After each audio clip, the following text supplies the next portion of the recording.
कैसे आप नहीं बोलते हैं तो मैं अगला नाम बोलता हूँ। नहीं, नाम तो आप धमकी दे रहे हो क्या? धमकी थोड़ी है, धमकी है। ये मैं तो कह रहा हूँ भाई, ना बोलोगे तो क्या कहूँगा? यही आरएसएस की भाषा है, यही आरएसएस की भाषा है, ये भी धमकी है और क्या है?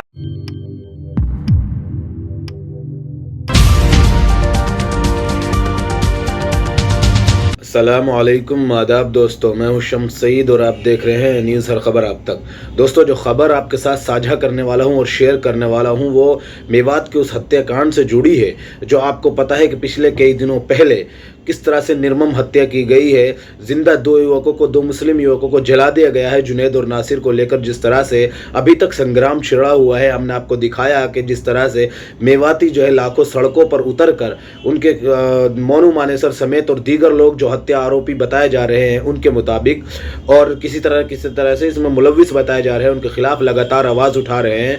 उसी से एक जुड़ी एक जो वीडियो और ख़बर है उससे ताल्लुक़ से मैं आपके साथ पेश करना चाहता हूँ और आपके साथ साझा करना चाहता हूं कि जिस तरह से मेवात के जो नेता हैं, मेवाती जो नेता हैं, कांग्रेस के जो नेता हैं, खास तौर से चाहे वो आफ्ताब अहमद हो, चाहे वो जो है मामन खान हो, और चाहे वो इलियास चौधरी इलियास के नाम से हैं, तो हमने आपको दिखाया किस तरह से जो है आफ्ताब और ममन खान ने आवाज़ उठाई उनके खिलाफ, और ममन खान ने सीधे तौर पर जो है दबंगाई अंदाज में ये कहा था कि अब की बार इनको मेवात भेजना, अगर हमने इनका इलाज ना कर दिया। कुछ अल्फाज का उलटफेर हो सकता है, लेकिन उसके बाद अब जो एक नया वीडियो वायरल हो रहा है सोशल मीडिया पर, और उनको खास तौर से उन्हीं के जो कांग्रेस के जो नेता हैं, पुनाना से जो मेंबर असेंबली हैं, एमएलए हैं, चौधरी इलियास खान का हो रहा है। उन्होंने भी किस तरह से दबंगाई अंदाज में उनको जो है सदन में इस आवाज़ को उठाया है, विधानसभा में इस आवाज़ को उसके खिलाफ जो किस तरह से निर्मम और बेकसूर मुसलमानों के ऐसा कह रहे हैं कि जो हत्याएं हो रही है,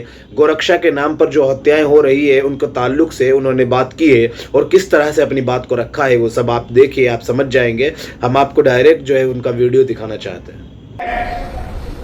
इस वक्त मैं महामहिम के अभिभाषण पर नहीं बोलूंगा, मैं 0 आवर्स पे बोलना चाहता हूं।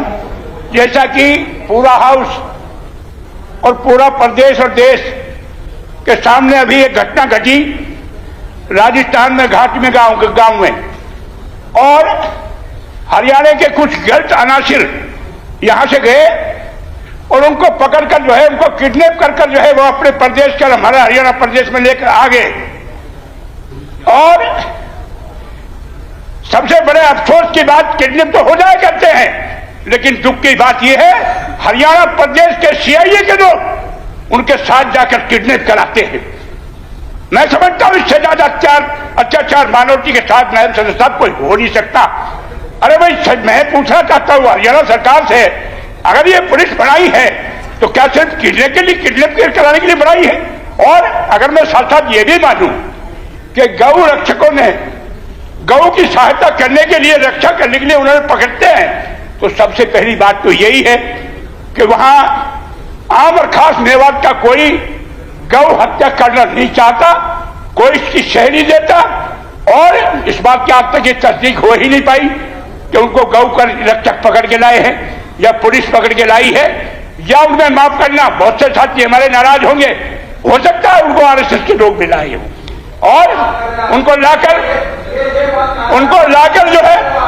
लाकर वहां मारने पीटने का काम किया। साथियों, नायब सदस्य साहब, उनको जब वो लाए थे पकड़कर उनको थाना फिरोजपुर में दिया गया, ये शब्द थाना फिरोजपुर में दिया गया। 50 बार आरोप लगाइए, आज तक एक निश्चित कर सके, टाइम कर सके, मेरा टाइम निश्चित कर सके, आज तो कुछ भी नहीं आरएसएस कर सके। अच्छा बैठिए, आप लोग करते हैं काम, आरएसएस नहीं करती। नायब सदस्य साहब मेरा टाइम नोट कर देना प्लीज। मैं ये कहना चाहता हूं, नहीं आप नायब सदस्य साहब, मैं ये कहना चाहता हूं, अपनी बात पे बोल लेता। नायब सदस्य साहब, जब उनको पकड़ के लाए तो वो सारा फोन बेटा जी 4-5 महीने पहले एक घटना हमारे मेवात में हुई थी, रवा गांव में हुई थी, और आप इसकी इंक्वायरी करा लो। उस वक्त भी ये कहा गया था कि वो बदलने के लोग गए हैं, और साथ में मैं हथियार के गए थे और उनके साथ सीआईए की पुलिस थी। आप इसकी इंक्वायरी करा लो, अगर इसलिए सच नहीं पाया जाए, आपको मैं हाउस में कह रहा हूं, जो मर्जी आप सजा दे जाए। उपाध्यक्ष महोदय, मैं कहना ये चाहता हूं उनको रास्ते में मार दिया गया था और उनको फिरोजपुर जिला या थाने में लाठी दफा उनको देने का काम किया। अगर हरियाणा पुलिस इसके प्रति सचेत होती तो शायद उनकी जान बच सकती थी। हरियाणा प्रदेश के पुलिस का ये काम था, उनको अपनी कस्टडी में रखते और उनके खिलाफ कानूनी कार्रवाई करते, लेकिन ऐसा हरियाणा पुलिस ने नहीं किया। चाहे वो नूहू की पुलिस थी और चाहे वो फिरोजपुर जिले की पुलिस थी, उनको आ जाने का मौका मिल गया और ये हरियाणा पुलिस उनसे मिली हुई थी, इसका मतलब उनसे मिली हुई थी और आकर जो है भिवानी में जाकर उनको मार देने का काम किया। मार देने से ही उनका पेट नहीं भरा, उनका सिर्फ निशान और सबूत मिटाने के लिए उसको जलाने का काम किया। उपाध्यक्ष महोदय, इससे घिनौना काम और क्या हो सकता है? इसलिए मैं आपसे गुजारिश करता हूं, हरियाणा प्रदेश के मानवता समाज के लोग बहुत सुरक्षित अपने आप को महसूस कर रहे हैं। मेरी सरकार से गुहार भी है और ये मेरी मांग भी है कि इन घटनाओं पर आप अंकुश लगाने का काम करें, सरकार की तरफ से उनके खिलाफ कार्रवाई कराए और जो इसमें मुलजिम पाए जाए उनको कड़ी से कड़ी सजा दिलाई जाए। नंबर 2, उपाध्यक्ष महोदय, जहां तक पंचायतों की बात है, अभी इलेक्शन हुए हैं, जो सरकार ने ई टेंडरिंग की जो पॉलिसी लागू की है उसमें मेरा आपके माध्यम से सरकार से कहना यह है कि उसको वापस लिया जाए और आप मत बोलिए, मैं मुझे पता है कितने मिनट बोला है और मत बोला प्लीज। पंचायतों को विकास कार्य ऐसे हाउस चलता है क्या? पंचायतों को विकास कार्य करने के लिए कम से कम मैंने तो पहले बताया, तो मैंने बैठने के लिए नहीं कहा हुड्डा साहब, मैंने ये कहा भी अपना बाइंड अप करें, कम से कम 20-20 लाख रुपए दिए जाए। धन्यवाद जी। पंचायतों को विकास सुनिश्चित गोगी साहब और उपाध्यक्ष महोदय, मैं आपसे अपने हल्के की मांग के बारे में कुछ बताना चाहता हूँ। मैं मेवात की कुछ सामने रखना चाहता हूँ। बड़क की एक जगह है, 5 मिनट होगा। गोगी जी आप बोलिए।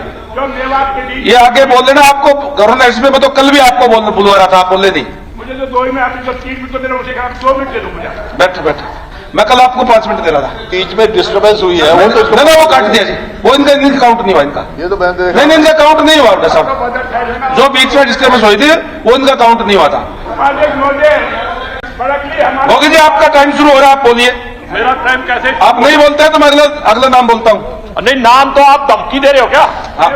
धमकी थोड़ी है, धमकी है ये मैं तो कह रहा हूँ भाई, ना बोलोगे तो क्या कहूंगा? यही RSS की भाषा है ये भी धमकी है। और क्या है? ये क्या है? आप बैठिए, आप बैठ जाइए, डर जा तू, जरावता जी बैठो, बैठ जा, इतना बड़ा नहीं है अभी, तू बैठ जा, अपने टाइम पे बोल लिए।